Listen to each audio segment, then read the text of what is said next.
దేవుని ప్రజలందరికీ మన ప్రభువును రక్షకుడునైన యేసుక్రీస్తు వారి పేరిట వందనములు తెలియజేస్తున్నాను. దేవుని వాక్యము నుండి ఒక చక్కని అద్భుతమైనటువంటి పాఠమును ఈ సమయమందు మనం నేర్చుకుందాం.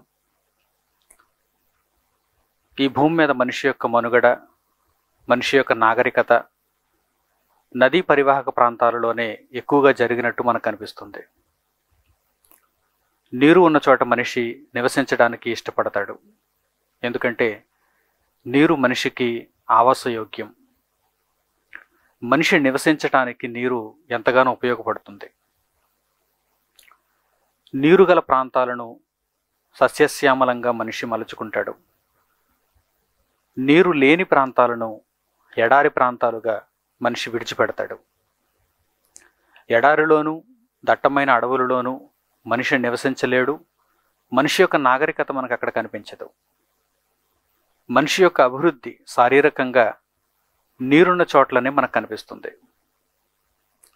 ఈ భూమి మీద సముద్రాల రూపంలో ఎంతో విస్తారమైనటువంటి నీరు కనిపిస్తున్నా కానీ అది ఉప్పు నీరు కావటం చేత సముద్రపు నీటిని మనిషి ఎక్కువగా వినియోగించుకోలేడు. అనగా తన అవసరాలకు ఎక్కువగా వినియోగించుకోలేడు. సముద్రపు నీరు కేవలం ప్రయాణాలు చేయటానికి, అందులో ఉన్నటువంటి జలచరములను మనిషి తినడానికి, వీటికి మాత్రం ఉపయోగపడుతుంది. అయితే మంచినీరు, నదులలో ఉన్న నీరు, కాలువలలో ఉన్న నీరు, చెరువులలో ఉన్న నీరు మనిషికి తన అవసరాలను తీర్చుకోవటానికి ఎక్కువగా ఉపయోగపడుతుంది. మనిషి దాహార్తిని తీరుస్తుంది. మనిషికి అనేక విధాలుగా నీరు మంచినీరుగా ఉపయోగపడుతుంది. భూమి మీద నాగరికత కలిగినటువంటి ప్రాంతాలన్నీ కూడా నదీ పరివాహక ప్రాంతాలే. ఈ నదులలో కొన్ని చాలా ముఖ్యమైనటువంటి నదులు ఉంటాయి. అనగా ఎల్లప్పుడూ ప్రవహించేటువంటి నదులు అన్నమాట. వాటిని జీవనదులు అని కూడా అంటారు. జీవనదులు అంటే ఎంత ఎండాకాలం అయినా సరే, ఎండవేడిమి ఎంత ఎక్కువగా ఉన్నా సరే, ఎలాంటి పరిస్థితుల్లోనైనా సరే ఆ నదిలో నుండి నీరు ప్రవహిస్తుంది. ఆ నది దాని చుట్టూ ఉన్నటువంటి ప్రాంతాలను తడుపుతూ వెళుతుంది. మరికొన్ని నదులు ఒకానొక కాలంలో ప్రవహించిన మరొక కాలానికి ఎండిపోతూ ఉంటాయి. నదులు ఎండిపోవడాన్ని కూడా మనం చూస్తూ ఉంటాం. అటువంటి నదుల కంటే జీవనదులు ఎంతో ప్రాముఖ్యతను సంపాదించుకున్నాయి. ఎందుకంటే అన్ని కాలాలలో కూడా నదులు నీటినిస్తాయి. జీవనదులు మనిషికి ఉపయోగపడతాయి. దేవుడు ఒక నదిని భూమి మీద సృష్టించడంలో ఆయన యొక్క ఉద్దేశాలను, ఆయన యొక్క రహస్యాలను, ఆయన తెలియజేసే జ్ఞానమును ఈ పాఠమునందు మనం నేర్చుకుందాం. దేవుడు రాయించిన గ్రంథంలో అద్భుతమైనటువంటి మాటల ద్వారా ఆయన మానవ సమాజాన్ని ఈ అంశమును బట్టి మేలుకొలుపుతున్నాడు. దేవుడు నదులను సృష్టించాడు, సముద్రములను సృష్టించాడు.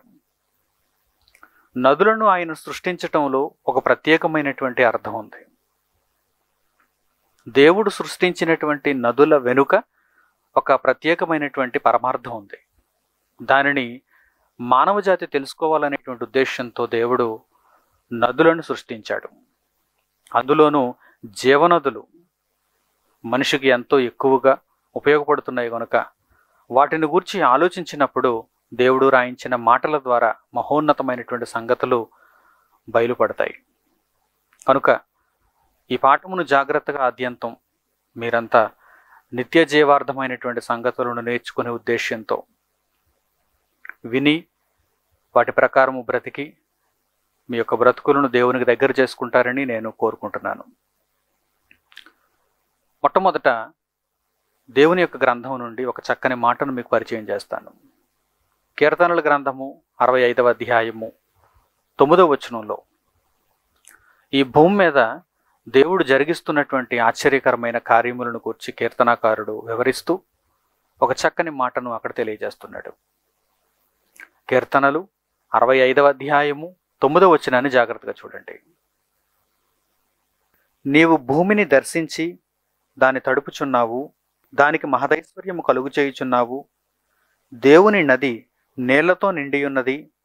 నీవు భూమిని అట్లు సిద్ధపరిచిన తరువాత వారికి ధాన్యము దయచేయుచున్నావు. మనుషులకు ఆహారాన్ని ఇవ్వటానికి దేవుడు నిర్ణయించినటువంటి ఒక చక్కని ప్రణాళిక, దేవుడు జరిగిస్తున్నటువంటి ఒక అద్భుతమైనటువంటి ప్రణాళిక. దేవుని నది నీళ్లతో నిండి ఉన్నది. దేవుడు భూమిని దర్శిస్తున్నాడు. భూమి మీద మనిషికి కావలసిన ఆహారమును ఆయన సిద్ధం చేస్తున్నాడు. అలా సిద్ధం చేసినప్పుడు మనిషి ఆ ఆహారమును సంగ్రహించి తన బ్రతుకును కొనసాగించుకుంటున్నాడు అనే మాటలు దైవ గ్రంథంలో ఇక్కడ మనకు కనిపిస్తున్నాయి. ప్రియులారా, ఈ భూమి మీద ఎంతమంది ఈ మాటను అంగీకరిస్తారో, ఎంతమంది అంగీకరించారో అది వారి విజ్ఞతకే విడిచిపెట్టాలి. అయితే ఈ మాట మాత్రం నిజం. సర్వ ప్రపంచానికి దేవుడు ఆహారమును అనుగ్రహిస్తున్నాడు. దేవుడు ఒకవేళ భూమిని దర్శించకపోతే, భూమిని తన మహదైశ్వర్యంతో నింపకపోతే, ఆయన నది నీళ్లతో నిండకపోతే మానవులకు ఆహారం లేదు, మనుషులకు తిండి లేదు. కనుక భుజిస్తున్నటువంటి ప్రతి ఒక్కరూ, ఆహారమును తీసుకుంటున్నటువంటి ప్రతి ఒక్కరూ ఈ మాటలను ఎల్లప్పుడూ జ్ఞాపకాల్లో ఉంచుకోవాలి. ఒక మెతుకు మనం తిని మనం బ్రతుకును కొనసాగించుకుంటున్నామంటే ఆ బ్రతుకు వెనక పరలోకపు తండ్రి ఉన్నాడు, ఆయన అనుగ్రహం ఉంది. కనుక ఎల్లప్పుడూ ఈ సంగతులను మనస్సులో ఉంచుకోవాలి. దేవుని నది నీళ్లతో నిండి ఉన్నది. మానవ శరీరాలను బ్రతికించటానికి, ఆయన ఇచ్చిన ఆయుష్కాలంలో మనుషులు బ్రతికి ఉండేలా ఆయన వారిని ఆశీర్వదించటానికి ఆయన నదులను తన నీళ్లతో నింపుచున్నాడు. దేవుని నది నీళ్లతో నిండి ఉన్నది. ఈరోజు నదులు లేకపోతే, వాటి వలన పంట రాకపోతే, భూమి పండకపోతే మనిషి యొక్క పరిస్థితి ఏ విధంగా ఉంటుందో ఒక్కసారి మీరు ఆలోచన చేయండి. మనిషి పరిస్థితి చాలా అధ్వానంగా ఉంటుంది. మనిషికి తిండి గింజలు దొరకవు. అందుకే ఈరోజు ప్రభుత్వాలు కూడా నదులలో ఉన్న నీటిని గూర్చి తగువులాడుకోవడం మనకు వినిపిస్తూ ఉంటుంది, నిత్యం వినిపిస్తూ ఉంటుంది. ఆయా రాష్ట్రాలు, ఆయా దేశాలు, ఆయా ప్రాంతాలు నదులలో ఉన్న నీటి పంపకాలను గూర్చి ఎల్లప్పుడూ విభేదాలను కలిగి ఉంటారు, తగువులాడుకుంటూ ఉంటారు. మాకు ఇన్ని క్యూసెక్కుల నీరు కావాలి, మాకు ఇన్ని క్యూసెక్కుల నీటిని విడుదల చేయండి అని వారి పై ఉన్నటువంటి అథారిటీ, అధికారాలకు వారు ఎప్పుడూ కూడా విజ్ఞప్తి చేస్తూనే ఉంటారు. దీని విషయమై ఎల్లప్పుడూ అల్లర్లు, గొడవలు జరుగుతూనే ఉంటాయి, విభేదాలు కలుగుతూనే ఉంటాయి. ఎందుకు? ఇది చాలా అవసరమైనది. నదిలో ఉన్న నీరు చాలా అవసరమైనది. దాని వలన భూమి పండుతుంది, దాని వలననే తిండి గింజలు దొరుకుతాయి, దాని వలననే ఉత్పత్తి పెరుగుతుంది, ఆదాయం పెరుగుతుంది. ప్రియులారా, దీని అంతటి వెనుక దేవుడున్నాడు. నదుల వెనుక దేవుడున్నాడు, పంట వెనుక దేవుడున్నాడు అనే విషయం ఈ సమాజంలో చాలామంది గుర్తించలేదు. అందుకే మరలా దేవుడు జ్ఞాపకం చేస్తున్నాడు. దేవుడు వ్రాయించినటువంటి ఆయన గ్రంథంలో మాటల ద్వారా మానవ జాతిని ఆయన మేల్కొల్పుతున్నాడు. నదులన్నీ దేవునివి, దేవుని నదులన్నీ నీళ్లతో నిండి ఉన్నవి. ఆ నీళ్లతో నదులు నిండి ఉండటం వలన ఆ నదీ పరివాహక ప్రాంతాలన్నీ కూడా, ఆ నదుల యొక్క చుట్టుపక్కల ఉన్న ప్రాంతాలన్నీ కూడా పచ్చగా మారుతున్నాయి. అనగా భూమి పంటనివ్వటానికి సిద్ధమవుతుంది. ఇలా దేవుడు భూమిని దర్శించటం వలన, దేవుని నది నీళ్లతో నిండి ఉండడం వలన ఈరోజు మనుషులకు ఆహారం దొరుకుతుంది, మనుషులు బ్రతకగలుగుతున్నారు. నదీ తీర ప్రాంతాలలో మనిషి యొక్క మనుగడ కనిపించటానికి కారణం పరమందున్న తండ్రి. దేవుడే నదులను నీళ్లతో నింపాడు. ఆ నీళ్లు మానవ బ్రతుకులకు అవసరమైనవని దేవుడు వాటిని మంచివిగా చేశాడు. సముద్రపు జలధారలు, అగాధ జలములు ఎన్నున్నా కానీ వాటి వలన మనిషి యొక్క దాహం తీరదు. వాటి వలన మనిషి పంటలను పండించలేడు. నదిలో ఉన్న నీటి వలన మనిషి సులువుగా పంటలను పండించగలడు. మనిషి సునాయాసంగా తన దాహాన్ని తీర్చుకోగలడు, తన అవసరాలను తీర్చుకోగలడు. ప్రియులారా, నది యొక్క ప్రాముఖ్యత ఈరోజు మనిషికి ఎంతగానో ఉంది. అయితే దేవుడు నదులను సృష్టించటంలో ఆయనకున్నటువంటి రహస్యం అంటూ ఒకటి ఉంది. నదిని దేవుడే సృష్టించాడు, దేవుని వలన నదులు ప్రవహిస్తున్నాయన్న విషయమే మనిషికి ఇంకా అర్థం కాలేదు. మరి అలాంటప్పుడు నదిని సృష్టించిన దేవుడు నది ద్వారా ఒక పాఠాన్ని నేర్పించాలనుకుంటున్నాడు. నదిని చూపించినప్పుడల్లా, నదిని ప్రవహింపచేసినప్పుడల్లా ఆయన మనుషులకు ఒక గొప్పదైనటువంటి రహస్యాన్ని తెలియజేయాలనుకుంటున్నాడు. ఆ రహస్యం మనుషులకు ఇంకెప్పుడు అర్థమవుతుందో చెప్పండి? ఇంకెప్పుడు అర్థమవుతుందో చెప్పండి? ఇది పాత సంగతి, ఇది మూలపాఠం. దేవుడు నదిని సృష్టించాడని, నదిలో ఉన్న నీళ్లు దేవుని యొక్క అనుగ్రహం వలన పారుచున్నాయని మనిషి తెలుసుకోవటం పాత సంగతి, పురాతనమైన సంగతి, ప్రాథమిక సంగతి, మొదటి సంగతి, మూలపాఠం. దీనిని మనిషి చిన్ననాడు నేర్చుకోవాలి, చిన్న స్థాయిలో నేర్చుకోవాలి, బాలుడుగా ఉన్నప్పుడు నేర్చుకోవాలి. ఇక వయస్సు వచ్చిన తర్వాత నేర్చుకోవలసిన సంగతులు దేవుని గ్రంథంలో స్పష్టంగా కనిపిస్తున్నాయి. ఈ పాఠములందు వాటిని నేను మీకు వివరిస్తాను. మరొక చక్కని మాటను దేవుని గ్రంథంలో నుండి మరలా చూద్దాం. కీర్తనల గ్రంథము 46వ అధ్యాయము 4వ వచనాన్ని చూడండి. కీర్తనల గ్రంథము 46వ అధ్యాయము 4వ వచనము. ఒక నది కలదు, దాని కాలువలు దేవుని పట్టణమును, సర్వోన్నతుని మందిరపు పరిశుద్ధ స్థలమును సంతోషపరచుచున్నవి. ఒక నది కలదు, దాని కాలువలు దేవుని పట్టణమును సంతోషపరుస్తున్నాయి, దేవుని పరిశుద్ధ స్థలమును, ఆయన మందిరంలో ఉన్న పరిశుద్ధ స్థలమును కూడా సంతోషపరచుచున్నవి. ఇప్పుడు దేవుడు నది దగ్గర నుండి దేవునికి అనుసంధానం చేస్తున్నాడు, దేవుని స్థలానికి అనుసంధానం చేస్తున్నాడు. మనిషి తన కళ్ళతో నదులను చూస్తున్నాడు. నదిని చూచిన మనిషి దేవుని యొక్క పాఠాలు నేర్చుకోవాలి, దేవుని యొక్క రహస్యాలను నేర్చుకోవాలి, దేవుని సంగతులను అర్థం చేసుకోవాలి, తన ఆత్మను రక్షించుకోవాలి. ఒక నది కలదు, ఆ నది యొక్క కాలువలు ఆయన పట్టణమును సంతోషపరుస్తున్నాయి. ఆ నది యొక్క కాలువలు దేవుని మందిరపు పరిశుద్ధ స్థలమును సంతోషపరుస్తున్నాయి. భూమి మీద నదులు, జీవనదులు, అవి ఏ దేశంలో ఉన్నవైనా కావచ్చు, జీవనదులు కాలువల ద్వారా పంటలను ఇస్తున్నాయి, భూములను తడుపుతున్నాయి, మనుషులకు వారి అవసరాలను తీరుస్తున్నాయి. ఇక మిగిలిన నీరు సముద్రంలో కలిసిపోతుంది. మనకు దగ్గరలో ఉన్నటువంటి కొన్ని నదులను మీరు ఉదాహరణగా తీసుకోండి, మీకు అర్థమవుతుంది. ఒక గోదావరి నదిని కానీ, కృష్ణా నదిని కానీ, పెన్నా నదిని కానీ, కావేరీ నదిని కానీ మీరు ఉదాహరణగా తీసుకుంటే ఇవి పెద్ద నదులు. ఎక్కడో పుట్టినటువంటి ఆ నదులు అలా ప్రవహిస్తూ ప్రవహిస్తూ ప్రవహిస్తూ మధ్యలో కాలువలుగా చీలిపోయి నీటిని ఆయా ప్రాంతాలకు సరఫరా చేస్తూ, ఇక మిగిలిపోయిన నీరు ఏదైనా ఉంటే అది సముద్రంలో కలుస్తుంది. ఒకానొక ప్రాంతంలో మరలా సముద్రంలో కలుస్తుంది. ఎగువ ప్రాంతంలో పుట్టి దిగువ ప్రాంతంలో సముద్రంలో కలుస్తుంది. ఈ ప్రయాణంలో, ఈ ప్రవాహంలో అనేక ప్రాంతాలలో అనేక కాలువల ద్వారా భూమిని తడుపుతుంది, మనుషులకు మేలు చేస్తుంది. ఇది బాహ్య నేత్రాలతో మనం చూస్తున్నటువంటి నదులను గూర్చినటువంటి సంగతి. దేవుడు ఒక నదిని మీరు చూచిన తర్వాత వెంటనే నా దగ్గరికి రండి అంటున్నాడు తండ్రి. నా దగ్గరికి రండి, నేను ఒక విషయాన్ని తెలియజేస్తాను. అదేంటంటే, ఒక నది కలదు. For example, there is a river. ఒక నది కలదు. ఈ నది దేవుని పట్టణమును, దేవుని మందిరపు పరిశుద్ధ స్థలమును సంతోషపరచుచున్నది. దాని కాలువలు, ఆ నది యొక్క కాలువలు దేవుని పట్టణమును, ఆయన యొక్క మందిరపు పరిశుద్ధ స్థలమును సంతోషపరచుచున్నవి అని దేవుడు తెలియజేశాడు. ప్రియులారా, దేవుడు ఒక ఉన్నతమైనటువంటి పాఠ్యాంశాన్ని మనుషులకు నేర్పించాలనుకుంటున్నాడు.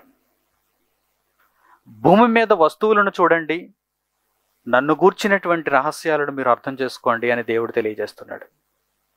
సూర్యుని చూడండి, నన్ను గూర్చి తెలుసుకోండి. చంద్రుని చూడండి, నన్ను గూర్చి తెలుసుకోండి. నక్షత్రాలను చూడండి, నన్ను గురించి తెలుసుకోండి. వాయువులను చూడండి, నన్ను గురించి తెలుసుకోండి. ఈ భూమిని చూడండి, నన్ను గూర్చి తెలుసుకోండి. ప్రకృతిలో దేనినైనా మీరు చూడండి, నన్ను గూర్చి తెలుసుకోండి అంటున్నాడు. ఆయన అదృశ్య లక్షణములు జగదుత్పత్తి మొదలుకొని సృష్టింపబడిన వస్తువులను ఆలోచించటం వలన తేటపడుచున్నవి. ఒక నదిని మనం చూచినప్పుడు దేవుడు ఒక అద్భుతమైనటువంటి సంగతిని తెలియచేయాలనుకుంటున్నాడు. నది దేవుని వలన కలిగినదన్న ప్రాథమిక సంగతే మనిషికి తెలియదు. నదిని గూర్చి దేవుడు ఆత్మ సంబంధమైన సంగతులను తెలియజేసినప్పుడు మనిషికి ఎలా అర్థమవుతుంది? అంటే మనిషి దేవునికి చాలా దూరంగా ఉన్నాడని అర్థం. చాలా దూరం అయిపోయాడు. ప్రాథమిక సంగతులను, మూలపాఠాలను మొదట మనిషి నేర్చుకుని అంగీకరించి దేవుని యొద్దకు రాగలిగితే మనిషి ఉన్నతమైనటువంటి సంగతులను దేవుని యొద్ద నుండి పొందటానికి అవకాశం ఉంటుంది. ప్రియులారా, ఈ సందర్భంలో మనము దేవుడు నేర్పించి ఆ గొప్పదైనటువంటి ఉన్నతమైనటువంటి రహస్యపు సంగతులను నేర్చుకోవడానికి ప్రయత్నం చేద్దాం. యెహెజ్కేలు గ్రంథము 47వ అధ్యాయము 1వ వచనం నుండి దేవుడు ఒక అద్భుతమైనటువంటి దర్శనాన్ని యెహెజ్కేలు ప్రవక్తకు చూపిస్తున్నాడు. యెహెజ్కేలు గ్రంథము 47వ అధ్యాయము ప్రారంభపు వచనం నుండి ఒక మంచి సంగతిని, ఒక మంచి దర్శనాన్ని దైవ గ్రంథంలో మీరు చూడండి. అతడు మందిరపు గుమ్మమునకు నన్ను తోడుకొని వచ్చెను. మందిరము తూర్పు ముఖముగా ఉండెను. నేను చూడగా మందిరపు గడప క్రింద నుండి నీళ్లు ఉబికి తూర్పుగా పారుచుండెను. ఆ నీళ్లు బలిపీఠమునకు దక్షిణముగా మందిరపు కుడి ప్రక్కను క్రింద నుండి పారుచుండెను. పిమ్మట ఆయన ఉత్తరపు గుమ్మపు మార్గముగా నన్ను నడిపించి చుట్టూ త్రిప్పి తూర్పునకు పోవు దారిని బయట గుమ్మమునకు తోడుకొని వచ్చెను. నేను చూడగా అచ్చటి గుమ్మపు కుడి ప్రక్కను నీళ్లు ఉబికి పారుచుండెను. ఆ మనుష్యుడు కొలనూలు చేత పట్టుకొని తూర్పు మార్గమున బయలువెళ్ళి 1000 మూరలు కొలిచి ఆ నీళ్ల గుండా నన్ను నడిపింపగా నీళ్లు చీలమండ లోతుండెను. ఆయన మరి 1000 మూరలు కొలిచి నీళ్ల గుండా నన్ను నడిపింపగా నీళ్లు మోకాళ్ళ లోతుండెను. ఇంకా ఆయన 1000 మూరలు కొలిచి నీళ్ల గుండా నన్ను నడిపింపగా నీళ్లు మొలలోతుండెను. ఆయన ఇంకను 1000 మూరలు కొలువగా నీళ్లు మిక్కిలి లోతై నేను దాటలేనంత నది కనబడెను. దాట వీలు లేకుండా ఏదవలసినంత నీరు గల నది ఆయను. అప్పుడు ఆయన నాతో ఇట్లనెను, నరపుత్రుడా, నీవు చూచితేవు కదా అని చెప్పి నన్ను మరల నది ఇద్దరికి తోడుకుని వచ్చెను. నేను తిరిగి రాగా నదీ తీరమున ఇరుప్రక్కల చెట్లు విస్తారముగా కనబడెను. అప్పుడు ఆయన నాతో ఇట్లనెను, ఈ నీళ్లు ఉబికి తూర్పుగానున్న ప్రదేశమునకు పారి అరాబాలోనికి దిగి సముద్రములో పడును. అప్పుడు సముద్రపు నీళ్లు మంచినీళ్లు అగును. వడిగా పారు ఈ నది వచ్చుచోట్ల నెల్ల జలచరములన్నయూ బ్రతుకును. ఈ నీళ్లు అక్కడికి వచ్చుట వలన ఆ నీరు మంచినీళ్ళగును గనుక చేపలు బహువిస్తారములగును. ఈ నది ఎక్కడికి పారునో అక్కడ సమస్తమును బ్రతుకును. మరియు దాని యొద్ద ఏన్గది పట్టణం మొదలుకొని ఏనెగ్లాయిము పట్టణం వరకును చేపలు పట్టువారు దాని ప్రక్కల నిలిచి వలలు వేయుదురు. మహాసముద్రములోనున్నట్లు సకల జాతి చేపలను దాని యందు బహువిస్తారముగా నుండును. అయితే ఆ సముద్రపు బురద స్థలములను ఊబి స్థలములను ఉప్పుగలవై ఉండి బాగుకాకయుండును. నదీ తీరమున ఇరుప్రక్కల ఆహారమిచ్చు సకల జాతి వృక్షములు పెరుగును. వాటి ఆకులు వాడిపోవు, వాటి కాయలు ఎప్పటికీ రాలవు. ఈ నది నీరు పరిశుద్ధ స్థలములో నుండి పారుచున్నది గనుక ఆ చెట్లు నెల నెలకు కాయలు కాయును. వాటి పండ్లు ఆహారమునకును వాటి ఆకులు ఔషధమునకును వినియోగించును. ఇశ్రాయేలీయులంతా చెరలో ఉన్నటువంటి కాలంలో దేవుడు యెహెజ్కేలు ప్రవక్తకు చూపించినటువంటి ఒక అద్భుతమైనటువంటి దర్శనం ఇది. ఈ దర్శనమందు ఆయన ప్రధానంగా ఒక మంచి నదిని చూపిస్తున్నారు. ఒక మంచి నది. దర్శనంలో యెహెజ్కేలు గారిని నదిలోనికి దింపుతున్నారు. దేవుడు నదిలోనికి దింపుతున్నాడు. మొట్టమొదట ఒక 1000 మూరలు కొలిచి ఆ నదిలో నడిపించినప్పుడు చీలమండ లోతునకు ఆ నీళ్ళు వచ్చాయి.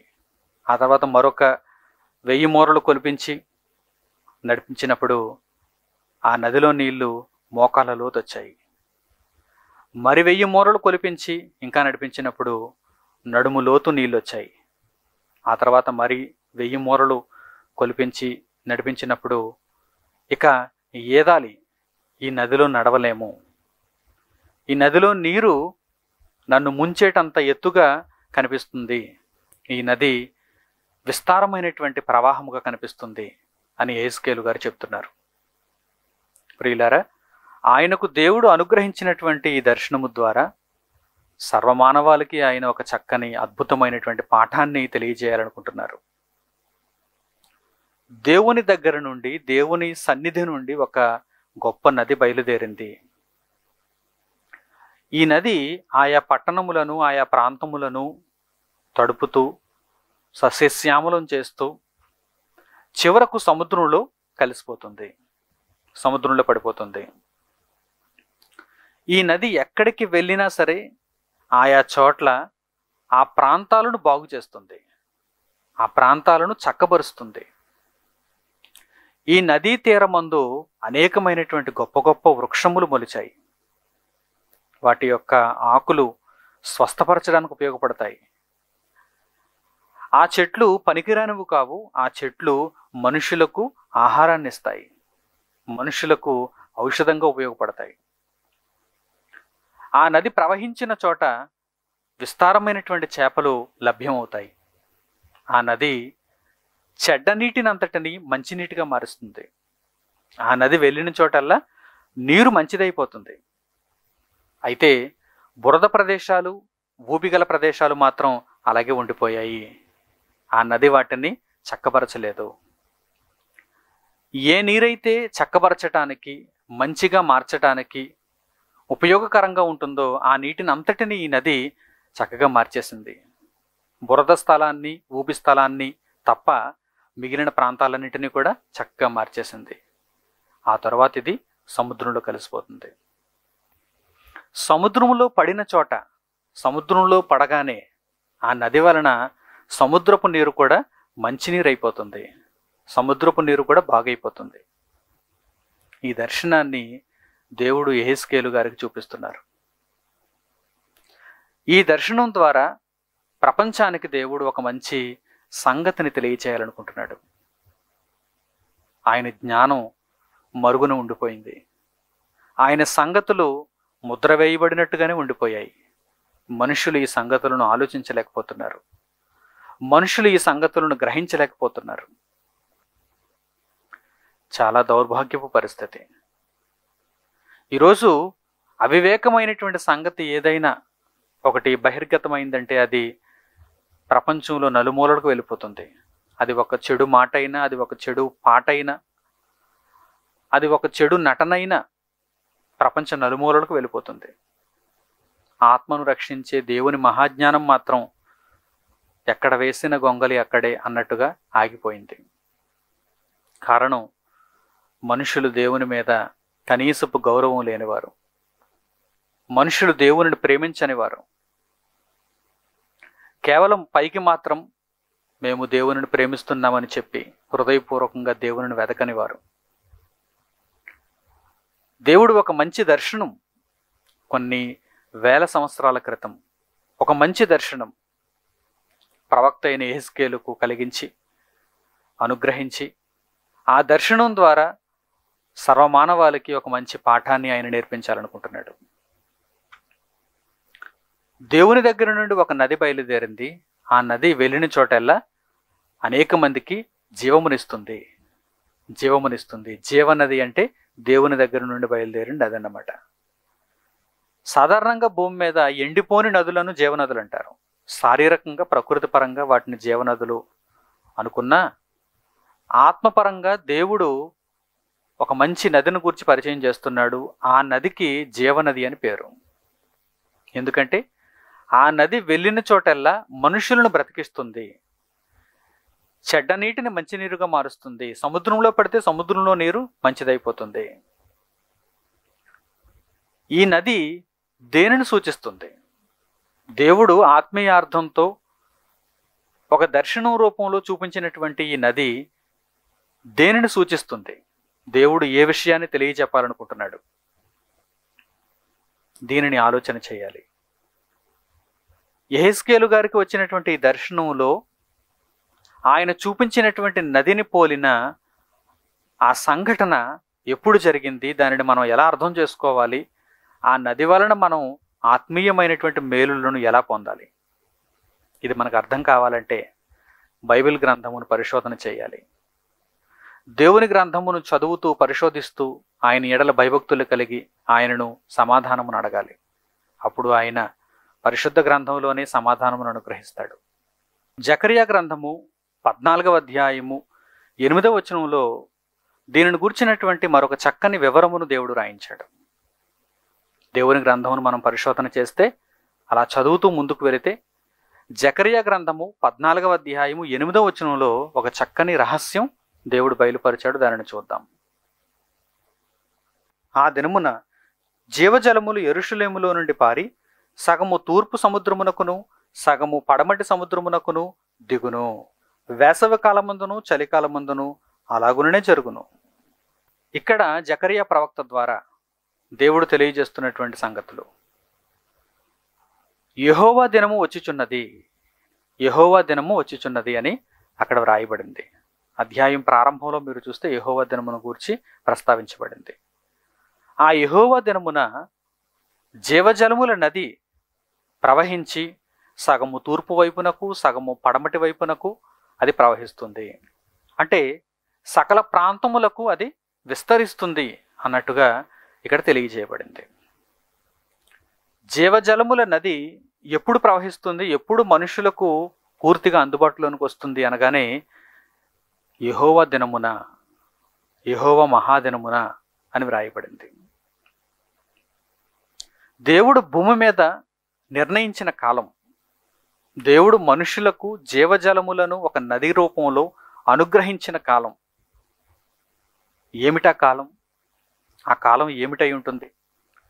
ఒకసారి మీరు కాలము యొక్క విభజనను చూడండి, టైం లైన్ చూడండి. ఈ కాల విభజనలో చరిత్రలో ఏ సందర్భంలో ఉన్నతమైనటువంటి కాలముగా మనం చూడొచ్చు, ఏ దినమును యెహోవా మహాదినముగా మనం పరిగణించవచ్చు?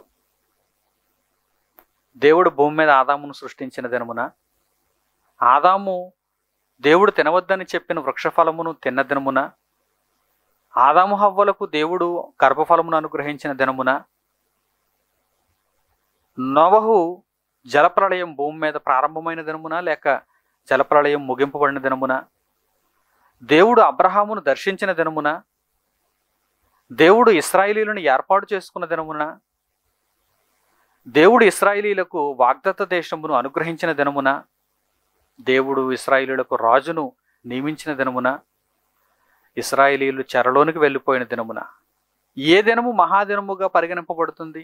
ఈ దినములన్నింటిలో ఏది విశేషత కలిగినటువంటి దినం? ఏది కూడా యెహోవా మహాదినము అని చెప్పటానికి అంతగా అర్హతను సంపాదించలేని దినముగానే కనిపిస్తుంది. ఆ తరువాత దేవుడు కాలము పరిపూర్ణమైనప్పుడు స్త్రీ యందు తన కుమారుని పంపించాడు. ఇది గొప్ప దినం. పరమందున్నటువంటి దేవదూతలు కూడా సంతోషించినటువంటి దినం. భూమి మీద రక్షకుడు ఉదయించినటువంటి దినం. దేవుని ప్రణాళిక అతి త్వరలో నెరవేరబోతున్నటువంటి సమయం ఆసన్నమైంది. అప్పుడు యేసుక్రీస్తు వారు భూమి మీదకి వచ్చారు. ఇది గొప్ప దినం. అలాగే యేసుక్రీస్తు వారు భూమి మీద బ్రతికి ధర్మశాస్త్రమును నెరవేర్చి ప్రవక్తల వచనములలో కీర్తనలలో ఆయనను గూర్చి వ్రాయబడిన దానిని అంతటిని నెరవేర్చి తండ్రి యొక్క సంకల్పమును పూర్తి చేసి మనుషుల రక్షణార్థమే ఆయన బలి అయిపోయి చనిపోయి తన ప్రాణమును పరిశుద్ధమైనదిగా దేవునికి అప్పగించుకొని సమాధి చేయబడి తిరిగి లేచినటువంటి ఆ దినము మహాదినము. అలాగే ఆయన పరలోకమునకు వెళ్ళిపోయిన తరువాత ఆయన ముందుగా వాగ్దానం చేసినట్టుగా పరిశుద్ధాత్ముణ్ణి భూమి మీద ఉన్నటువంటి దేవుని పిల్లలకు అనుగ్రహించినటువంటి దినం మహాదినం. ఈ సందర్భాలు మహాదినమునకు పోలికగా కనిపిస్తున్నాయి, సూచనగా కనిపిస్తున్నాయి. ఆలోచిస్తున్నారా? దేవుని మహాదినమున జీవజలములు తూర్పు వైపునకు పడమటి వైపునకు విస్తరిస్తాయి. యేసుక్రీస్తు జననంతో దేవుని యొక్క రాజ్యమును గూర్చిన ప్రకటనలు ప్రారంభమయ్యాయి. అప్పటి వరకు ఏ మనిషి దేవుని చూడలేదు, దేవుని స్వరం వినలేదు, దేవుడంటే మనుషులకు ఇంకా పూర్తిగా పరిచయం కాలేదు, తెలియలేదు. తండ్రి రొమ్ముననున్న అద్వితీయ కుమారుడే ఆయనను బయలుపరిచాను. అంటే తండ్రి, పరలోకమందున్న దేవుడు భూమి మీద ఉన్న మనుషులకు పరిచయం అవ్వడం యేసుక్రీస్తు ద్వారా ప్రారంభమైంది. బాగా ఆలోచన చేయాలి. దేవుని యొక్క సంగతులు మనుషులు పూర్తిగా మర్చిపోయినటువంటి పరిస్థితులలో ఆ కాలంలో యేసుక్రీస్తు లోకంలో అనుగ్రహింపబడ్డాడు. ఆయన వచ్చిన తరువాత ప్రజలకు దేవుని యొక్క వార్తలు ఆయన ప్రకటిస్తున్నాడు. ఆయన ధర్మశాస్త్రమును నెరవేర్చాడు. తండ్రి యొక్క సంకల్పమునంతటిని పూర్తి చేశాడు. తండ్రి అప్పగించిన పనినంతటిని నెరవేర్చాడు. శిలువ మరణం ద్వారా ఆయన మరణించాడు, సమాధి చేయబడ్డాడు, తిరిగి లేచాడు. ఆయన వెళ్ళిపోతూ ఒక వాగ్దానం చేశాడు కదా, ఆ వాగ్దాన ప్రకారము పరిశుద్ధాత్మ దేవుణ్ణి అనుగ్రహించాడు. పెంతెకొస్తు పండుగ దినము నాడు అపొస్తలులందరూ, స్త్రీలందరూ, విశ్వాసులందరూ మేడగదిలో కూర్చున్నప్పుడు పరిశుద్ధాత్మ దేవుడు అపొస్తలుల మీదకి వచ్చాడు, అపొస్తలులలో నివసించాడు. ప్రియులారా, చక్కగా మీరు ఆలోచన చేయాలి, అర్థం చేసుకోవాలి. అపొస్తలుల ద్వారా దేవుని యొక్క వాక్య ప్రకటనలు లోకంలో ప్రచురింపబడ్డాయి, మనుషుల యొద్దకు వెళ్ళాయి. దేవుడు యెహెజ్కేలుకు చూపించినటువంటి దర్శనం, వ్రాయబడినటువంటి మాటలు, జకరియా గ్రంథంలో ఆయన ప్రస్తావించినటువంటి సంగతి మనం జాగ్రత్తగా ఆలోచన చేస్తే, యెహోవా దినమున ఆయన యొక్క జీవనది మనుషులకు ఫలదాయకమైనటువంటి చక్కని ఫలములను ఇవ్వటానికి బయలుదేరుతుంది. ఆ జీవనది వలన ఎందరైతే చక్కని ఫలములను గ్రహిస్తారో వారి బ్రతుకులను వారు పండించుకుంటారు, వారి ఆత్మలను వారు రక్షించుకుంటారు. ఇది దేవుని ఉద్దేశ్యం. భూమి మీద ఒక చిన్న జీవనదిని మీరు చూస్తే ఆ నది వలన ఎన్నో ఉపయోగాలు ఉన్నాయని మనం అనుకుంటున్నామే. ఆ నది దేవుని వలన కలిగిందని మనం తెలుసుకోవాలి. దేవుని మహాదినమున దేవుడు ఆత్మ సంబంధమైనటువంటి నదిని కూడా లోకంలో ప్రవేశపెట్టాలనుకున్నాడు, ప్రవేశపెట్టాడు. దేవుడు దానిని జీవనది అంటున్నాడు. ఆ జీవనదిలో ఉన్న జలములను జీవజలములు అంటున్నాడు. ఆ జీవజలములు తూర్పు తట్టున, పడమటి తట్టున సర్వలోకానికి వ్యాపించాలని దేవుడు కోరుకున్నాడు. ఆ జీవజలముల వలన అనేక మంది యొక్క రోగములు తీర్చబడాలి, వారి ఆకలి తీర్చబడాలి, వారు నిత్యత్వములు ప్రవేశించాలని దేవుడు ఆశించాడు.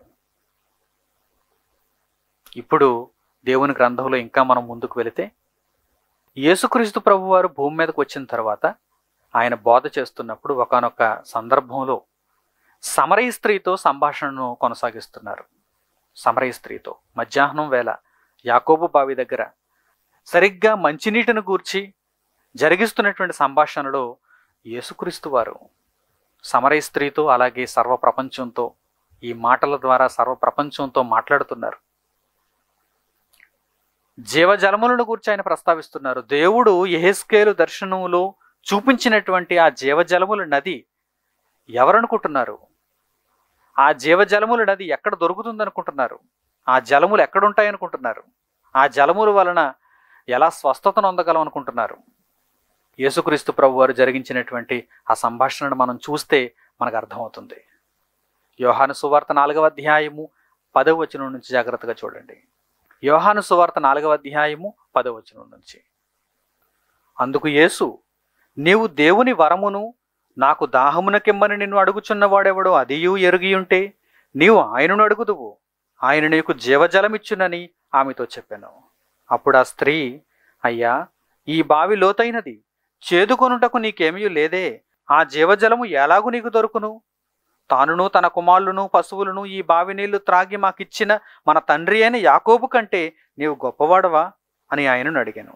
అందుకు యేసు, ఈ నీళ్లు త్రాగు ప్రతివాడును మరలా దప్పిగొనును, నేనిచ్చు నీళ్లు త్రాగువాడెప్పుడును దప్పిగొనడు, నేను వానికిచ్చు నీళ్లు నిత్య జీవమునకై వానిలో ఊరెడి నీటి బొగ్గగా ఉండునని ఆమెతో చెప్పాను. అద్భుతం కదండి, అద్భుతమైనటువంటి సందర్భం. నిజంగా యెహెజ్కేలు గ్రంథంలో దేవుడు ప్రవక్తకు చూపించినటువంటి దర్శనం ఇప్పుడు యేసు మాటలలో ఒక నెరవేర్పుగా కనిపిస్తుంది. యేసు ఈ రహస్యాన్ని తెలియచేయటానికే, మానవులకు ఈ రహస్యాన్ని తెలియచేయటానికే ఆయన సమరయ స్త్రీ యొద్దకు వెళ్ళాడు, యాకోబు బావి వద్దకు వెళ్ళాడు, దాహమునకెమ్మని ఆమెను అడుగుతున్నాడు. అప్పుడు ఆమె, నీవు యూదుడవు కదా, మేము సమరయులం కదా, యూదులు సమరయులతో సాంగత్యం చేయరు కదా, నీవు నన్ను దాహమునకెమ్మని ఎలా అడుగుతున్నావు అని యేసుక్రీస్తు వారిని తిరిగి ప్రశ్నిస్తుంది. అప్పుడు యేసుక్రీస్తు వారు తెలియజేస్తున్నారు, నీవు దేవుని వరమును నిన్ను దాహమునకెమ్మని అడిగిన వాడెవడో ఆయనను నీవు ఎరిగి ఉంటే నీవే ఆయనను అడుగుతావు. యూదులు సమరయులతో సాంగత్యం చేస్తారా లేదా అన్నది ఇప్పుడు నీవు ఆలోచన చెయ్యవు. నీకు నిజంగా విషయం అర్థమైతే, అమ్మా నీకు నిజంగా విషయం అర్థమైతే, నీవు దేవుని వరమును తెలుసుకుని ఉంటే, నిన్ను దాహమునకు అడుగుతున్నవాడు నీ ఎదుట నిలబడినవాడు ఎవరో నీకు తెలిసి ఉంటే నీవే ఆయనను నిజంగా నీళ్లు అడుగుతావు. ఆ నీళ్లు ఎలాంటివో తెలుసా? ఇప్పుడు త్రాగితే మరలా కాసేపటికి దప్పికొనేటువంటి నీళ్లు కావు. ఇదిగో ఇప్పుడు మన దగ్గర ఉన్నటువంటి ఈ యాకోబు బావి నీళ్ల వంటి నీళ్లు కావు. దేవుని వరము నీకు తెలియాలి, దేవుని వరము నీకు తెలియాలి. ఈ ప్రపంచానికి దేవుని నదే తెలియదు, ఇక దేవుని వరం ఎలా తెలుస్తుంది? దేవుని నది తెలియదు. పుట్టుకతోనే తెలుసుకోవలసినటువంటి ప్రాథమిక సంగతులే ఈ మనుషులకు తెలియవు కదా. అలాంటప్పుడు దేవుని వరం ఎలా తెలుస్తుంది? దేవుని వరము అనగా ద గిఫ్ట్ ఆఫ్ గాడ్, జీవజలము, జీవింపచేసే దేవుని మాటలు కలిగిన జీవజలము. ఆ జీవజలమును దేవుడు ఎవరి ద్వారా అనుగ్రహించాలనుకున్నాడు? ఆయన కుమారుడు. అమ్మా నీవు దేవుని వరమును నిన్ను దాహమునకిమ్మని అడుగుచున్నవాడెవడో ఆయనను ఎరిగి ఉంటే నీవు ఆయనను అడుగుతావు. అప్పుడేం అడుగుతుంది? నీ దగ్గర చేదుకొనుటకేమీ లేదే, ఈ బావిలో నుండి జీవజలములు నువ్వు ఎలా బయటకు తీస్తావు అని అవివేకంగా అడుగుతుంది, అమాయకంగా అడుగుతుంది. అప్పుడు యేసు అంటున్నాడు, నేనిచ్చే నీళ్లు ఈ నీళ్లు కాదమ్మా, ఈ నీళ్లు త్రాగితే మరలా దప్పికొంటారు. నేనిచ్చిన నీళ్లు మరలా దప్పికొననివ్వకుండా ఎవనికైతే ఈ నీళ్లను నేను ఇస్తానో ఆ నీళ్లు వానిలో ఉన్నప్పుడు ఆ నీళ్లు వానిలో ఒక ఊరెడు నీటి బొగ్గగా ఉంటాయి, ఒక ఊరెడు నీటి బొగ్గగా ఉంటాయి. అంటే దేవుని యొక్క జీవజలపు నది ఎవరి చెంతకైతే వెళుతుందో వారిని జీవజలపు నీటి బొగ్గగా మార్చేస్తుంది, జీవజలపు నీటి బొగ్గగా మార్చేస్తుంది. వారిలో నుండి నీటి బొగ్గలు ఊరుతూ ఉంటాయి, నీటి బొగ్గలు ఊరుతూ ఉంటాయి. అంటే వారి చుట్టూ ఉన్నటువంటి ప్రజలంతా, వారి చుట్టూ ఉన్నటువంటి మనుషులంతా, జీవజాతులన్నీ కూడా పచ్చగా ఉంటాయి, బ్రతుకుతూ ఉంటాయి, సస్యశ్యామలంగా ఉంటాయి. ఆలోచన చేయండి. యేసుక్రీస్తు ప్రభువారు లోకంలోనికి అడుగుపెట్టారు. ఆయన ద్వారా దేవుని మాటలుగా జీవజలములను ఆయన శిష్యులు తీసుకున్నారు. ఆయన శిష్యుల నుండి అనేక మందికి జీవజలములు ప్రవహించాయి. శిష్యులంతా జీవజలముల నీటి బుగ్గలుగా మారిపోయారు. అపోస్తలుడైన పేతురు, అపోస్తలులుగా ఉన్న వారందరూ, అపోస్తలుడైన పౌలు, శిష్యులు, స్త్రీలు, దేవుని సేవలో ఉన్నటువంటి వారు, ప్రియులారా, వీరంతా జీవజలముల నీటి బొగ్గలుగా మారిపోయారు. కనుక వారు వెళ్ళిన ప్రతి చోట మనుషులను రక్షిస్తున్నారు. దర్శనంలో దేవుడు ఏమని చూపించాడు? యెహెజ్కేలు దర్శనంలో దేవుడు ఏమని చూపించాడు? ఈ నది దేవుని పట్టణం నుండి బయలుదేరినటువంటి ఈ నది, దేవుని సన్నిధి నుండి బయలుదేరినటువంటి ఈ నది ఎక్కడికి వెళుతుందో అక్కడ ఆ ప్రాంతాలను బాగు చేస్తుంది, రోగగ్రస్తులైన వారిని స్వస్థపరుస్తుంది, మనుషుల ఆకలిని తీరుస్తుంది, మనుషుల వేదనను తీరుస్తుంది, బాధలను తీరుస్తుంది, చెడ్డ నీటిని అంతటిని మంచినీటిగా మారుస్తుంది, పచ్చగా మారుస్తుంది, బ్రతుకునిస్తుంది అని దేవుడు తెలియజేశాడు కదా. సరిగ్గా ఆ సందర్భాన్ని ఇక్కడ నెరవేరుస్తున్నాడు దేవుడు. యెహోవా మహాదినమున ఆ సందర్భాన్ని నెరవేరుస్తున్నాడు దేవుడు. యేసుక్రీస్తు మహాప్రభువు ద్వారా ఈ ప్రపంచానికి జీవజలములు అనుగ్రహింపబడ్డాయి. ఆ జీవజలములు ఎందరిలోనికైతే వెళుతున్నాయో వారందరూ కూడా జీవజలములు కలిగినటువంటి నీటి బుగ్గలుగా మారిపోతున్నారు. నీటి బుగ్గలుగా మారిపోతున్నారు. వారిలో నుండి జీవజలములు ఎల్లప్పుడూ ఊరుతూనే ఉంటాయి. వారు చుట్టూ ఉన్నటువంటి మనుషులు బ్రతుకుతారు, దేవుని కొరకు జీవిస్తారు, దేవుని చిత్తమును తెలుసుకుంటారు, దేవుని ఆలోచనలను నెరవేరుస్తారు. ప్రియులారా, చక్కని అవకాశమును దేవుడు మానవ సమాజానికి ఈ జీవజలం అనే దేవుని మాట ద్వారా అనుగ్రహించాడు. ఎందరూ దీనిని స్వీకరించగలుగుతున్నారు చెప్పండి? ఎందరూ దీనిని స్వీకరించగలుగుతున్నారు చెప్పండి? దేవుని రహస్యం, దేవుని వరం, దేవుని జలం మనుషులకు చేరువైందా? చేరువ కాలేదు. కనుక విన్న మీరైనా సరే ఈ దేవుని వరమును అనుగ్రహించే యేసుక్రీస్తును పరిపూర్ణముగా తెలుసుకోవాలి. ఆయన నుండి ప్రవహించుచున్నటువంటి జీవజలములను మీరు పొందగలగాలి. మీరు జీవజలముల నీరు ఊరే నీటి బుగ్గలుగా మారిపోవాలి. ప్రకటన గ్రంథం 7వ అధ్యాయం 17వ వచనాన్ని చూడండి. ప్రకటన గ్రంథము 7వ అధ్యాయము 17వ వచనం. ఎలయనగా సింహాసన మధ్యమందుండు గొర్రెపిల్ల వారికి కాపరి అయి జీవజలముల బొగ్గల యొద్దకు వారిని నడిపించును. దేవుడే వారి కన్నుల నుండి ప్రతి బాష్ప బిందువును తుడిచివేయును. సింహాసన మధ్యమందుండు గొర్రెపిల్ల వారికి కాపరి అయి వారిని జీవజలముల నది యొద్దకు నడిపించును.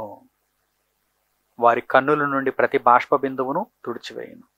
ఒక గొర్రెల కాపరి గొర్రెలను నీటి యొద్దకు ఎలా తీసుకుని వెళతాడో, వాటి దాహమును ఎలా తీరుస్తాడో, వాటి ఆకలిని ఎలా తీరుస్తాడో, యేసుక్రీస్తు ప్రభువు కూడా తన వారిని, తన నామమందు బాప్తిస్మం పొందిన వారిని, తన నామమందు రక్షణ నొందిన వారిని, తన కొరకు జీవిస్తున్న వారిని, తన మీద ఆశతో బ్రతుకును వెళ్ళబుచ్చుచున్న వారిని జీవజలముల యొద్దకు నడిపించును. జీవజలముల యొద్దకు నడిపించును.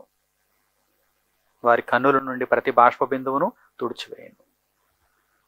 ఈరోజు మనుషులంతా బాధలలో ఉండడానికి ఇష్టపడుతున్నారు తప్ప దేవుని యొద్దకు వచ్చి ప్రభువునందు సంతోషించడానికి మాత్రం వారికి మనస్సు లేదు. అపవాది మనుష్యులను ఈ భూ జీవిత కాలంలోనైనా సుఖంగా ఉండనిస్తాడా? సాతాను ఈ భూమి మీద ఉన్నటువంటి మనుషులను ఈ భూ జీవిత కాలంలోనైనా సుఖంగా ఉండనిస్తాడా? లేదు. కష్టాలు, ఇబ్బందులు, వేదనలు, బాధలు, మనుషులు తమ్మును తామే పొడుచుకుని చచ్చిపోయేటట్టుగా ఈరోజు ప్రతి ఒక్కరిని ప్రేరేపిస్తున్నాడు, రెచ్చగొడుతున్నాడు. మనిషి మాట మంచిది కాదు, మనిషి యొక్క ప్రవర్తన మంచిది కాదు, మనిషి యొక్క ఆలోచన మంచిది కాదు, మనిషి యొక్క క్రియ మంచిది కాదు. అలాంటి పరిస్థితుల్లో బ్రతుకునిచ్చే జీవజలముల యొక్క నిధిని దేవుడు యేసుక్రీస్తు ద్వారా మనుషులకు అనుగ్రహించినప్పుడు మనిషి ఆ నిధిని స్వీకరించలేకపోతున్నాడు.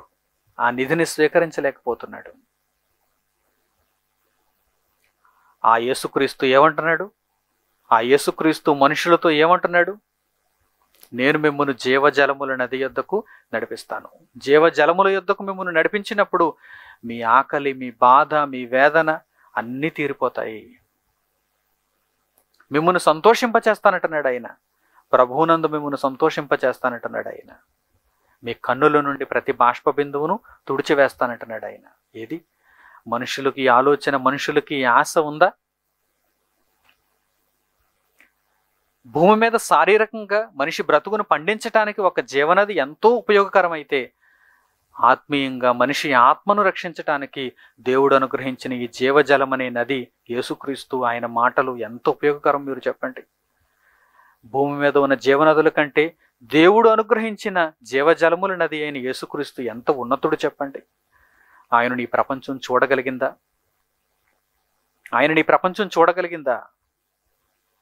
నేర్చుకోగలిగిందా? ఆయన యొద్దకు రాగలిగిందా? ఆయనను స్వీకరించగలిగిందా? ఎవరైతే ఆయన యొద్దకు వస్తారో, ఎవరైతే ఆయనను కోరుకుంటారో వారందరికీ ఆయన చక్కని బ్రతుకుని ఇవ్వటానికి, చక్కని ఆలోచనతో వారందరినీ భూమి మీద బ్రతికింప చేయటానికి, తమ ఆత్మలను రక్షించుకునే విధంగా వారందరినీ మలచటానికి ఆయన సిద్ధంగా ఉన్నాడు. ఆయన సిద్ధంగా ఉన్నాడు. అలాగని ఈ జీవజలములను ఆయన ఏమైనా ఖరీదు పెట్టి కొనుక్కోమంటున్నాడా? ధనవంతులకు ఈ జీవజలములు అందేటట్టుగా, పేదవారికి ఈ జీవజలములు అందనట్టుగా, ఒక జాతి వారికి ఈ జీవజలములు అందేటట్టుగా, మరొక జాతి వారికి ఈ జీవజలములు అందనట్టుగా ఏదైనా భేదాన్ని చూపిస్తున్నాడా? ప్రకటన గ్రంథము 22వ అధ్యాయము 17వ వచనం చూడండి. ప్రకటన గ్రంథము 22వ అధ్యాయం 17వ వచనం. ఆత్మయు పెండ్లి కుమార్తెయు రమ్ము అని చెప్పుచున్నారు, వినువాడును రమ్ము అని చెప్పవలను. దప్పిగొనిన వానిని రానిమ్ము, ఇచ్చయించు వానిని జీవజలములను ఉచితముగా పుచ్చుకొననిమ్ము. ఎవరైతే దప్పికొంటున్నారో వారందరినీ రానిమ్ము, జీవజలమును ఉచితముగా పుచ్చుకొననిమ్ము. అంటే ఏ నిర్బంధము ఎవరికీ ఆయన విధించకుండా ఎందరైతే ఆశిస్తున్నారో వారందరికీ జీవజలమును అనుగ్రహించటానికి ఆయన సిద్ధంగా ఉన్నాడు. దేవుని వాక్యము చేత మీ జీవితములు నడిపింపబడాలనే ఉద్దేశం మీరు కలిగి ఉన్నారా? మీ బ్రతుకులలో ప్రతి క్షణం దేవుని వాక్యం నెరవేరాలి. జీవజలముల చేత మీ దప్పికను తీర్చుకోవటానికి మీరు ప్రయత్నిస్తే చాలా ఆనందిస్తారు. లోకములో లోక సంబంధమైనటువంటి బ్రతుకును మీరు కలిగి ఉన్నారు కనుక మీరు సంతోషించలేకపోతున్నారు, మీరు ఆనందించలేకపోతున్నారు. దేవుని మాటగా జీవజలమును ప్రతిరోజు మీరు సేవిస్తూ, జీవజలము ద్వారా మీరు నడిపింపబడుతూ, జీవజలమును అనేక మందికి మీరు పంచిపెడుతూ, జీవజలముల చేత పోషింపబడితే మీకు కలిగే ఆనందమే వేరు, మీకు కలిగే ఆనందమే వేరు. అందుకే జీవజలముల యొద్దకు వారిని నడిపించాలంటున్నాడు, జీవజలముల యొద్దకు వారిని నడిపిస్తానంటున్నాడు. యెషయా గ్రంథము 49వ అధ్యాయం 10వ వచనం చూడండి. యెషయా గ్రంథము 49వ అధ్యాయము 10వ వచనం. వారి యందు కరుణించువాడు వారిని తోడుకొని పోవచ్చు, నీటి బొగ్గల యొద్ద వారిని నడిపించును. కాబట్టి వారికి ఆకలి అయినను దప్పి అయినను కలుగదు, ఎండమావులైనను ఎండ అయినను వారికి తగులదు. వారి యందు కరుణించువాడు అంటున్నాడు. వారి యందు కరుణించువాడు దేవుడే, దేవుడే. మనుషుల యందు కరుణించువాడు వారిని నీటి బొగ్గల యొద్దకు నడిపిస్తాడు, జీవజలముల యొద్దకు నడిపిస్తాడు. ఎండమావులు కానీ ఎండదెబ్బ కానీ వారికి తగలదు. వారు నిరంతరము తమ దాహమును తీర్చుకునేటట్టుగా నీటి బొగ్గల యొద్దకు వారిని కరుణించి వారిని నడిపిస్తాడు. అది ఉచితముగా పుచ్చుకొననిమ్ము అని చెబుతున్నాడు. ప్రియులారా, ఈ మాటలను జాగ్రత్తగా మీరు అర్థం చేసుకోగలిగితే, దేవుడు అనుగ్రహించిన జీవజలములు దేవుని మాటలు. ఈ దేవుని మాటలు మనుషులకు దేవుడు అనుగ్రహించిన దినము నుండి ప్రారంభమయ్యాయి. దేవుని మహాదినమున ఆయన మనుషులకు వాటిని దయచేశాడు. అప్పటితో ప్రారంభమైనటువంటి జీవజలముల నది ధారలు అనేక మంది మనుషులను బ్రతికిస్తున్నాయి. మీరు అలా బ్రతికింపబడిన వారిలో ఉన్నారా? మీరు జీవజలముల చేత ఆదరింపబడిన వారిలో, రక్షింపబడిన వారిలో, దాహము తీర్చబడిన వారిలో మీరున్నారా? ఒకవేళ లేకపోతే వెంటనే యేసుక్రీస్తు ప్రభువు వారిని రక్షకునిగా అంగీకరించి పరిశుద్ధ గ్రంథంలో ఉన్న దేవుని మాటల చేత మీ బ్రతుకులను ఆదరించుకొని, ఆ మాటల వలన మీరు బ్రతికింపబడి, మీరు మీ జీవితమును చక్కగా వెలుగుకరమైన దేవుని మార్గంలో నడిపించుకోవటానికి ప్రయత్నం చేయండి. తప్పకుండా దేవుడు మీ దాహమును తీరుస్తాడు, మీ రోగమును కుదురుస్తాడు, మీ జీవితమును చక్కగా ఆయన మార్గంలో నడిపిస్తాడు. ఎందుకంటే ఆయన కరుణించువాడు, ఆయన కరుణించువాడు. ఆయన కరుణకు ఎందరైతే పాత్రులవుతారో వారంతా ధన్యులు, వారంతా దేవుని రాజ్యంలో నివసిస్తారు, దేవుని రాజ్యంలో నివసిస్తారు.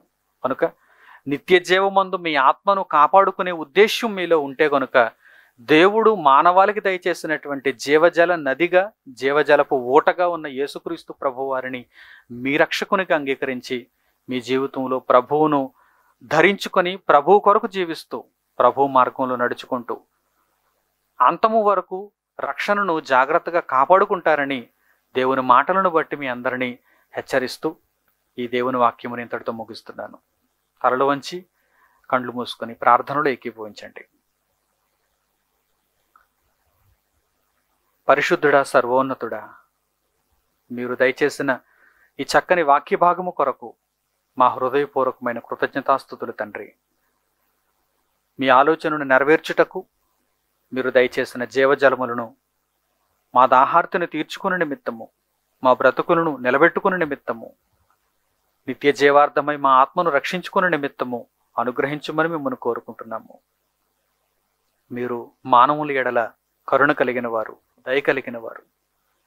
మా ప్రార్థనను అంగీకరించి మీ కుమారుడైన యేసుక్రీస్తు ద్వారా మమ్మను లేవనెత్తి తండ్రి, అంధకారపు పరిస్థితుల్లో నుండి మమ్మను వెలుగుకరమైన మార్గంలో నిలబెట్టి మీ దయచేత, మీ శక్తి చేత మమ్మను ముందుకు నడిపించమని కోరుకుంటున్నాము. ఆదరణకర్తగా మీరు దయచేసిన పరిశుద్ధాత్మ దేవుడు మా ఆత్మలను తండ్రి ఆదరిస్తాడు, మమ్మను నిత్యజీవ మార్గంలో నడిపిస్తాడు. ఆ ఆత్మయందు ఎల్లప్పుడూ మేము సంతోషిస్తూ మీ చిత్తమును నెరవేర్చగలుగుటకు మీ కృపా సహాయములు మాకు దయచేయమని మిమ్మల్ని కోరుకుంటూ మా ప్రార్థనను మీ కుమారుడైన యేసుక్రీస్తు వారి నామం పేరిట పరమందున్న మీ సన్నిధిలో మిమ్మల్ని వేడుకొనిచున్నాము తండ్రి. ఆమేన్. మన తండ్రి అయిన దేవుని ప్రేమ, ఆయన కుమారుడైన యేసుక్రీస్తు వారి కృప, పరిశుద్ధాత్మ దేవుని యొక్క అన్యోన్య సహవాసము మనందరికీ సదాకాలము తోడై నడిపించునుగాక. ఆమేన్. అందరికీ వందనములు. కొన్ని ముఖ్యమైనటువంటి ప్రకటనలు జాగ్రత్తగా వినండి. దేవుని వాక్యమును ఇంకా అనేకమైనటువంటి అంశముల ద్వారా మీరు నేర్చుకోవాలని ఆశిస్తే మా అధికారిక వెబ్సైట్ను మీరు తప్పకుండా దర్శించండి. www.christchurch.asia. ఈ వెబ్సైట్లో దేవుని పనిలో మిమ్మల్ని ఉంచటానికి, మిమ్మల్ని నిరంతరము దేవుని కొరకు, దేవుని ఆలోచనలో నడిపించటానికి మేము ఎంతగానో ఆలోచన చేసి అనేకమైనటువంటి దేవుని సంగతులను పొందుపరిచాం. కనుక ప్రతి ఒక్కరూ మా వెబ్సైట్ను దర్శించి అందులో దేవుని వాక్యమును మీరు నేర్చుకుంటారని నేను కోరుకుంటున్నాను. అలాగే టీవీ మాధ్యమం ద్వారా దేవుని వాక్యాన్ని ప్రకటిస్తున్నాం. సర్వలోకానికి సువార్త అనే కార్యక్రమం ఆరాధన టీవీలో ప్రతి సోమవారం ఉదయం 7:30 గంటలకు ప్రసారం అవుతుంది. తప్పకుండా అనేక మందికి ఆ కార్యక్రమమును పరిచయం చేసి దేవుని ఉన్నతమైన సంగతులను మీతో పాటు అనేక మందికి మీరు తెలియచేయగలరని నేను ఆశిస్తున్నాను. అలాగే మాసపత్రిక ద్వారా దేవుని జ్ఞానమును పుస్తక రూపంలో మీ ఇంటి యొద్దకే పోస్ట్ ద్వారా పంపించి దేవుని వాక్యమును మీకు చేరువ చేస్తున్నాం.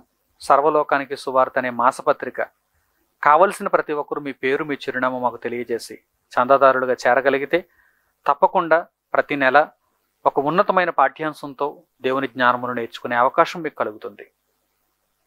అలాగనే యూట్యూబ్ ద్వారా దేవుని యొక్క సంగతులు నిరంతరాయంగా నేర్చుకోవాలి, ఉచితంగా నేర్చుకోవాలి అనేటువంటి ఆశ కలిగిన వారు తప్పకుండా మా అధికారిక ఛానల్స్ను దర్శించండి. Son of God online, scriptures university మరియు OT&NT. ఈ ఛానల్స్లో మేము అప్లోడ్ చేసినటువంటి దేవుని యొక్క ఉన్నతమైనటువంటి సంగతులతో కూడిన పాఠ్యాంశాలు మీ కొరకు ఎదురు చూస్తున్నాయి. కనుక తప్పనిసరిగా ప్రతి ఒక్కరూ ఈ పాఠాలన్నింటినీ నేర్చుకోవటానికి సిద్ధపడతారని నేను కోరుకుంటున్నాను. అలాగే పుస్తకాల రూపంలో దేవుని వాక్యం నేర్చుకోవటానికి ఆసక్తి కలిగిన వారు వెంటనే మమ్మల్ని సంప్రదించండి.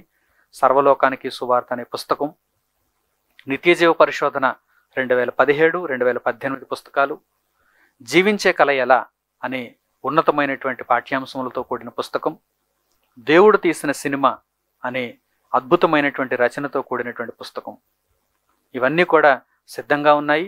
ఆసక్తి కలిగిన వారు వెంటనే వీటిని పొంది అందులో పొందుపరచబడినటువంటి దేవుని మహాజ్ఞానమును చదివి నేర్చుకొని మీరు కూడా మీ బ్రతుకులలో దేవుని యొక్క సంకల్పమును నెరవేర్చడానికి సిద్ధపడతారని నేను తెలియజేస్తూ ఇంతటితో ఈ ప్రకటనలు ముగిస్తున్నాను.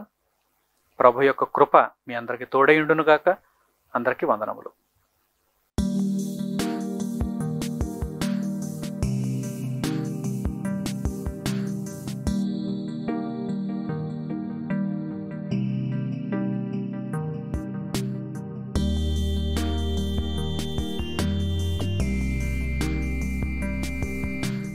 సహోదరులు మణికుమార్ గారు ప్రసంగించిన ఎన్నో ఆత్మ సంబంధమైన సంగతులను ఉచితముగా వీక్షించుటకు స్క్రిప్చర్స్ యూనివర్సిటీ మరియు సన్ ఆఫ్ గాడ్ ఆన్లైన్ అనే మా యూట్యూబ్ ఛానల్స్ ను తప్పక దర్శించండి. మా సమాచారమును ఎప్పటికప్పుడు తెలుసుకొని ఆత్మీయాభివృద్ధి నొందవలనంటే స్క్రిప్చర్స్ యూనివర్సిటీ మరియు సన్ ఆఫ్ గాడ్ ఆన్లైన్ అనే మా యూట్యూబ్ ఛానల్స్ ను సబ్స్క్రైబ్ చేసుకోండి. సత్వర నోటిఫికేషన్ల కొరకు సబ్స్క్రైబ్ బటన్ ప్రక్కనే ఉన్న బెల్ సింబల్ను క్లిక్ చేయండి. ధన్యవాదములు.